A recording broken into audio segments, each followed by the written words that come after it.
Donald Trump banyak dikenal karena kekayaan yang menempel dalam dirinya. Selama beberapa dekade, Trump telah menempatkan dirinya sebagai miliarder mandiri yang dimulai dengan tidak lebih dari $1 juta pinjaman modal dari ayahnya. Namun, ternyata ayahnya, Fred Trump, memiliki peran yang lebih besar dalam melambungkan nama Donald Trump. Kisah kekayaan Donald Trump dimulai hampir 1 abad yang lalu dengan kebangkitan ayahnya. Fred Trump dikenal sebagai seorang penipu sejati. Setelah kehilangan ayahnya saat berusia 12 tahun, Fred harus belajar cara bekerja di industri konstruksi. Dia telah membangun rumah pertamanya saat berusia 20 tahun, dan masuk ke dalam bisnis ini pada saat yang tepat. Pasalnya, Presiden Roosevelt baru saja menandatangani kesepakatan baru yang ingin mendorong pembangunan perumahan, memberikan pinjaman yang sangat murah dan subsidi yang sangat ingin diambil oleh Fred. Faktanya, pada tahun 1930-an dan seterusnya, Amerika memberlakukan subsidi perumahan, dimulai dengan New Deal, kemudian perumahan militer selama Perang Dunia II, lalu perumahan pasca perang oleh RUU GI. Ketika tingkat kepemilikan rumah Amerika naik 20% dalam kurun waktu hanya selama 3 dekade, Fred Trump mengumpulkan banyak uang. Sebagian besar dimungkinkan ia terima dari pemerintah.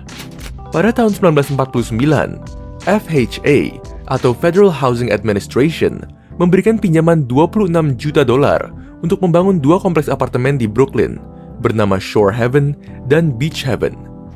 Yang menarik, bukan karena dia menjadi kaya menggunakan uang pemerintah, namun karena ia melakukan kampanye besar-besaran untuk menyalurkan uang kepada anak-anaknya saat usianya baru 40 tahun. Metode yang digunakan sangat simpel, namun sangat efektif. Sebelum membangun apartemen di Brooklyn, Fred membeli tanah yang akan dibangun menggunakan perusahaannya. Dia kemudian membuat perwalian yang penerima manfaatnya adalah anak-anaknya, dan dia menyumbangkan tanah untuk perwalian tersebut. Sekarang, karena perusahaan konstruksi Fred bukan lagi pemilik tanah, dia harus penyewa dari perwalian melalui kontrak yang dikenal sebagai sewa tanah. Di bawah kontrak ini, perwalian akan menerima lebih dari $60.000 dalam 1 tahun selama 99 tahun ke depan. Hal itu menciptakan pendapatan tetap bagi Donald sejak ia berusia 3 tahun. Sewa tanah hanyalah permulaan, karena selama 20 tahun berikutnya, Fred mulai memindahkan bangunan itu sendiri kepada anak-anaknya. Dia akan membeli sebidang tanah melalui perusahaan kosong, membangun apartemen di atasnya dengan uang pemerintah, kemudian memberikan saham perusahaan itu langsung kepada anak-anaknya. Sebenarnya ini menimbulkan banyak pajak hadiah yang sepertinya tidak dibayarkan oleh Fred. Jika melihat pengembalian pajaknya, ini menunjukkan bahwa dia membayar pajak hadiah hanya untuk 1 dari 8 bangunan yang dipindahkan. Fred membangunnya melalui kemitraan sebesar $2,5 juta tahun 1968.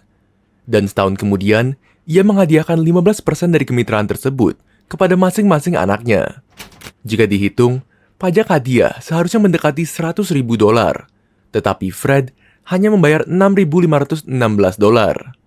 Tentu perlu dicatat bahwa Fred Trump telah dikejar oleh negara bagian New York karena selama tahun 50-an dan 60-an kurang membayar pajaknya. Terlepas dari masalah ini, ia tidak kesulitan mendapatkan subsidi jutaan dolar berkat koneksi politisnya. Selama periode 1964, Fred membangun proyek terbesarnya, yaitu Trump Village, di mana ia menerima $50 juta dari negara bagian New York dan yang akan diwariskan juga kepada Donald. Setelah lulus dari perguruan tinggi pada tahun 1968, Donald bekerja untuk ayahnya. Dan saat itulah transfer kekayaan meningkat. Pada 1972, Donald dan ayahnya membentuk kemitraan agar mendapatkan pinjaman $8 juta untuk membangun Prospect Tower. Meskipun Fred yang melakukan semua pekerjaan, namun sebagian besar keuntungan jatuh ke tangan Donald.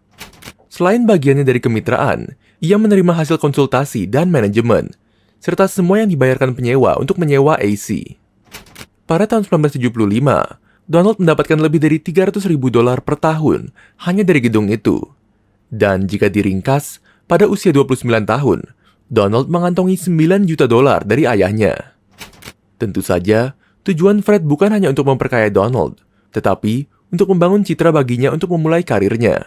Profil Donald Trump tahun 1976 menempatkan kekayaan bersihnya sebesar $200 juta. Padahal, kenyataannya, proyek yang diklaim sebagai miliknya adalah milik ayahnya sepenuhnya.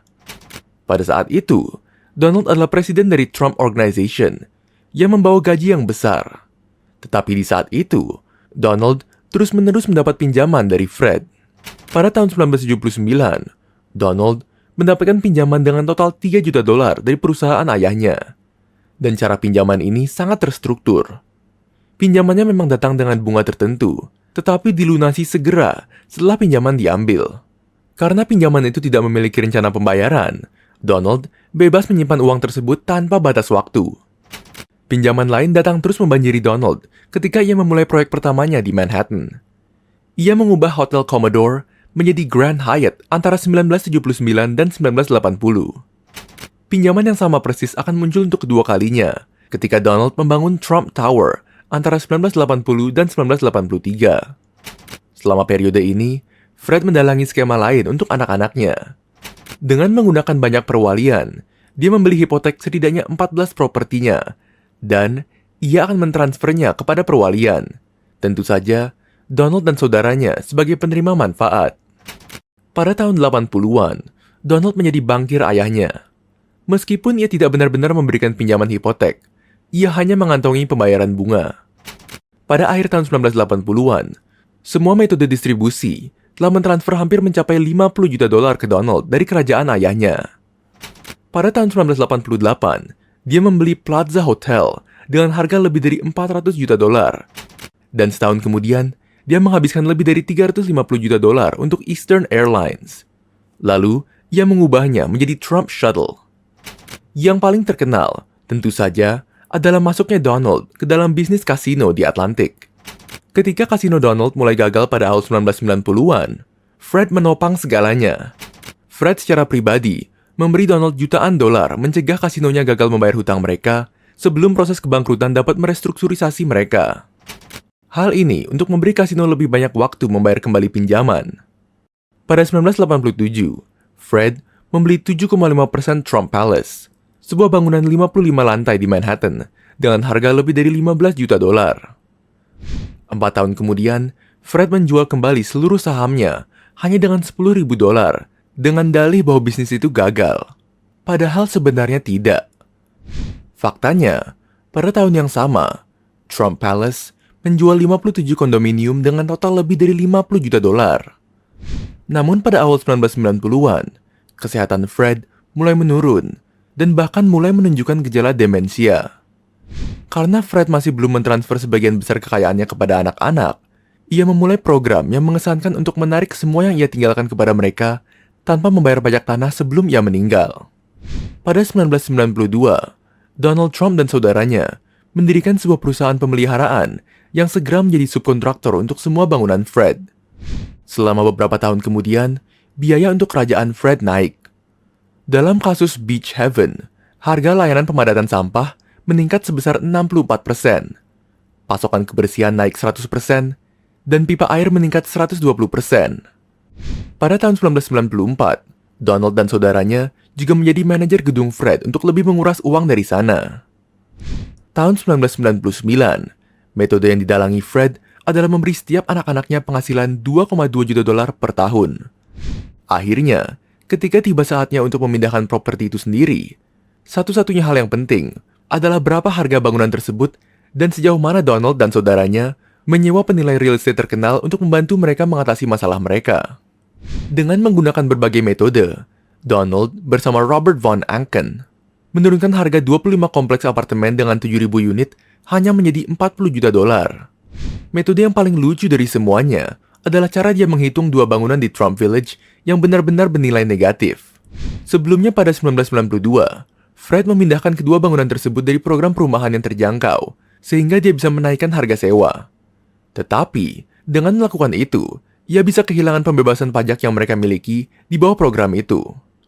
Ini menciptakan biaya akuntansi satu kali yang membuat bangunan itu tampak tidak menguntungkan, meskipun sebenarnya tidak. Pada akhirnya, memindahkan seluruh kerajaan real estate Fred menghabiskan biaya $20 juta. Ketika Fred meninggal pada tahun 1999, ia hanya memiliki $2 juta di bank, dan semua properti yang telah ia kumpulkan selama 7 dekade telah diserahkan kepada anak-anaknya. Hanya 5 tahun kemudian setelah ayahnya meninggal, kasino-kasino Donald di Atlantic City sekali lagi mendekati kebangkrutan. kemudian meyakinkan saudara-saudaranya untuk menjual seluruh portofolio.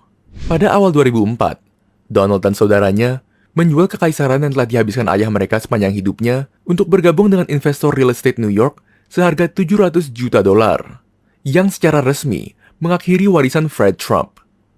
Tentu saja sejak saat itu, Donald tetap berbisnis. Pada 2018, kekayaan bersihnya tercatat sekitar $3 miliar. Meskipun ia memiliki privilege awal yang besar dari ayahnya, namun banyak hal yang dapat ia capai sendiri. Dan mengenai legalitas metode penghindaran pajak Fred Trump, meskipun termasuk dalam tindak kriminal, namun bagi mereka, undang-undang pembatasan sudah lama berakhir. Sehingga, Donald hanya dapat didenda dengan hukuman.